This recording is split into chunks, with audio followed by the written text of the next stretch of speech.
విజయవాడలోని స్టెల్లా కళాశాల ఆడిటోరియంలో వన్ నేషన్ వన్ ఎలక్షన్ అంశంపై సెమినార్లో విద్యార్థులను ఉద్దేశించి కేంద్ర మాజీ మంత్రి మురళీధరన్ ముఖ్య అతిథులుగా పాల్గొన్నారు. అనంతరం విద్యార్థులతో ముఖాముఖి మాట్లాడారు. ప్రపంచంలోనే భారతదేశం ఉన్న యువత చాలా శక్తివంతమైన యువత ఎక్కడా లేదని, ప్రధాని మోదీ ఆధ్వర్యంలో దేశం మరింత శక్తివంతమైన పథంలో నడుస్తుంది అన్నారు. అనంతరం ఈ కార్యక్రమంలో బీజేపీ నేత డాక్టర్ కాకాని తరుణ్, తక్షశిల ఐఏఎస్ అకాడమీకి చెందిన దుర్గా ప్రసాద్, స్టెల్లా కళాశాల ప్రిన్సిపల్ జసింత, వల్లూరు జయప్రకాష్ నారాయణ మరియు విష్ణువర్ధన్ రెడ్డి తదితరులు పాల్గొన్నారు. కేంద్ర మాజీ మంత్రి మురళీధరన్ మీడియా సమావేశంలో పాల్గొన్నారు. Participate in the interaction with the students Maris Stella College that has been organized by the Maris Stella College and Takshila IAS Academy here. It definitely gives an opportunity to put forward the views as well as get to know the views and opinions of the young generation, because this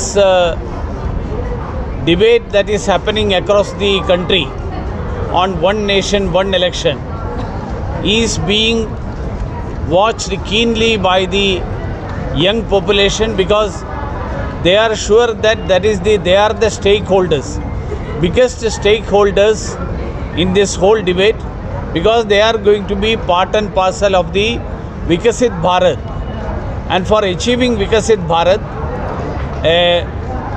election process which will represent the vibrant democratic spirit of the country, and to see that, ensure that the whole India participates in the process to elect their leaders. That will be effective if there is a simultaneous elections to both state and central legislatures. ఈరోజు మార్చి 6వ తారీఖున మన విజయవాడలో మాజీ కేంద్ర మంత్రి వర్యులు foreign external affairs minister అయినటువంటి శ్రీ వి మురళీధరన్ గారు విచ్చేశారు. మరి ఆయన వన్ నేషన్ వన్ ఎలక్షన్ అంటే ఒక దేశం ఒక ఎలక్షన్ అనేటువంటి కాన్సెప్ట్ గురించి మాట్లాడటానికి ఆయన ఇక్కడికి విచ్చేశారు.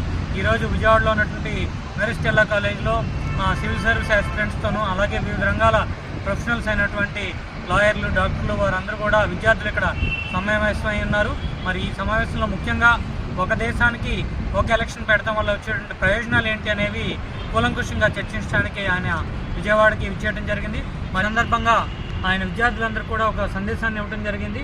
ఒక దేశంలో ఒక ఎలక్షన్ కండక్ట్ చేయడం వల్ల వచ్చేటువంటి ప్రయోజనాల్లో ముఖ్యంగా మన భారతదేశం జీడిపికి సంబంధించి దాదాపు 1.5 to 2% జీడిపిని ఆ కాస్ట్ ఏదైతే ఉందో ఆ ఖర్చు కనుక మనం మిగిల్చినట్టయితే దాన్ని దేశం యొక్క ప్రాథమిక అవసరాలు ముఖ్యంగా చదువుకి అలాగే హెల్త్ కేర్కి సంబంధించి మన అమౌంట్ని వాడచ్చు అని చెప్పేసి ఆయన తెలియజేయటం, అలాగే ఒకేసారి ఎలక్షన్ జరిగినట్టయితే కనుక సుమారు 4 సంవత్సరాల 10 నెలల కాలం అడ్మినిస్ట్రేషన్కి మిగులుతుంది. కాబట్టి ప్రధానంగా అడ్మినిస్ట్రేషన్ మీద ఫోకస్ చేయడానికి కుదురుతుందని చెప్పేసి చెప్పడం, అలాగే ఈ ఎలక్షన్ నోటిఫికేషన్ టైం ఏదైతే ఉందో ఎలక్షన్ కోడ్ టైం కూడా దానివల్ల వచ్చేటువంటి ఇబ్బందులు ఏవైతే ఉన్నాయో అవి కూడా తొలగి దేశం మొత్తం కూడా ఒక యూనిఫామ్ కోడ్ వచ్చేటువంటి అవకాశం ఉంది. కాబట్టి ఖచ్చితంగా ఒక దేశానికి ఒక ఎలక్షన్ ఉండాలని చెప్పేసి జాతీయ మొత్తం కూడా దేశం మొత్తంగా కూడా ఈ సెమినార్లు కండక్ట్ చేయడం, మరి దానికి ప్రజల్లోంచి కూడా అనూహ్యమైనటువంటి మద్దతు ముఖ్యంగా విద్యార్థులు అలాగే లాయర్లు, డాక్టర్లు, వివిధ professionals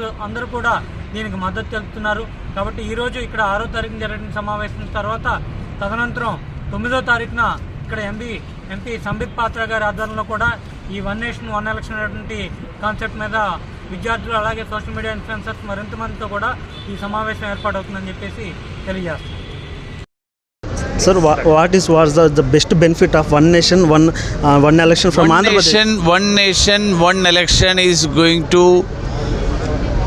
help India to attain the status of a developed nation, because as a developed nation we should cut unnecessary unwanted expenditures. We should make the democratic process more participatory and vibrant. So all these things will be achieved with one nation one election.